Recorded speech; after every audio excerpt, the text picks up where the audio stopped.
ಚಿತ್ರದುರ್ಗ ಜಿಲ್ಲೆಯ ನಾಯಕನಹಟ್ಟಿಯಲ್ಲಿ ಬುಡಕಟ್ಟು ಸಂಸ್ಕೃತಿಯ ಆರಾಧ್ಯ ದೈವ ಅವಧೂತ ಪರಂಪರೆಯ ಸಂತ ಗುರು ತಿಪ್ಪೇರುದ್ರಸ್ವಾಮಿಯ ವಾರ್ಷಿಕ ಮಹಾರಥೋತ್ಸವ ಲಕ್ಷಾಂತರ ಭಕ್ತರ ಸಮ್ಮುಖದಲ್ಲಿ ಸಂಭ್ರಮದಿಂದ ನೆರವೇರಿತು.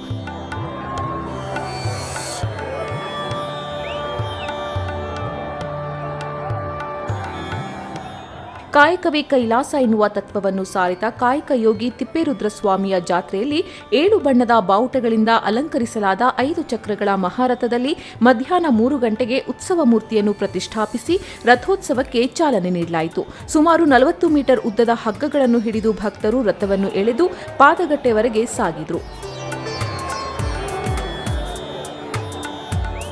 ಸುಮಾರು 40 ಮೀಟರ್ ಉದ್ದದ ಹಗ್ಗಗಳನ್ನು ಹಿಡಿದು ಭಕ್ತರು ರಥವನ್ನು ಎಳೆದು ಪಾದಗಟ್ಟೆಯವರೆಗೆ ಸಾಗಿಸಿದ್ರು. ಸಂಜೆ 5:45ಕ್ಕೆ ರಥವು ಪಾದಗಟ್ಟೆ ತಲುಪಿದ ಬಳಿಕ ಪೂಜಾ ವಿಧಿವಿಧಾನಗಳು ನೆರವೇರಿದವು.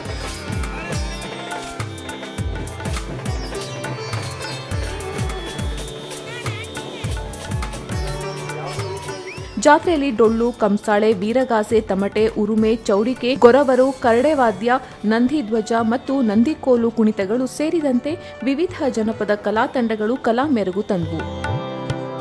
ಬಿರುಬಿಸಿಲಿನ ನಡುವೆಯೂ ಭಕ್ತರು ಉತ್ಸಾಹದಿಂದ ರಥ ಎಳೆದರು. ವಿವಿಧ ಸಂಘ ಸಂಸ್ಥೆಗಳು ಕುಡಿಯುವ ನೀರು, ಮಜ್ಜಿಗೆ ಹಾಗೂ ತಂಪು ಪಾನೀಯ ವಿತರಿಸಿದರೆ ಜಾತ್ರೆಗೆ ಆಗಮಿಸಿದ ಭಕ್ತರಿಗಾಗಿ ಜಿಲ್ಲಾಡಳಿತ 35ಕ್ಕೂ ಹೆಚ್ಚು ನೀರಿನ ಟ್ಯಾಂಕರ್ಗಳು ಹಾಗೂ ಕೆಎಂಎಫ್ ಶಿವಮೊಗ್ಗ ಒಕ್ಕೂಟದಿಂದ 23,000 ಲೀಟರ್ ಸಾಮರ್ಥ್ಯದ 7 ಟ್ಯಾಂಕರ್ಗಳ ಮೂಲಕ ಉಚಿತ ನೀರಿನ ವ್ಯವಸ್ಥೆ ಮಾಡಿತ್ತು.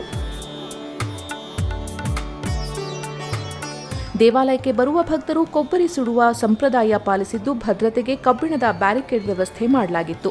ಜಾತ್ರೆಯಲ್ಲಿ ಯಾವುದೇ ಅಹಿತಕರ ಘಟನೆಗಳು ನಡೆಯದಂತೆ ಜಿಲ್ಲಾ ಪೊಲೀಸ್ ವರಿಷ್ಠಾಧಿಕಾರಿ ಜಿ. ರಾಧಿಕಾ ನೇತೃತ್ವದಲ್ಲಿ ಬಿಗಿ ಪೊಲೀಸ್ ಬಂದೋಬಸ್ತ್ ಕೈಗೊಳ್ಳಲಾಗಿತ್ತು.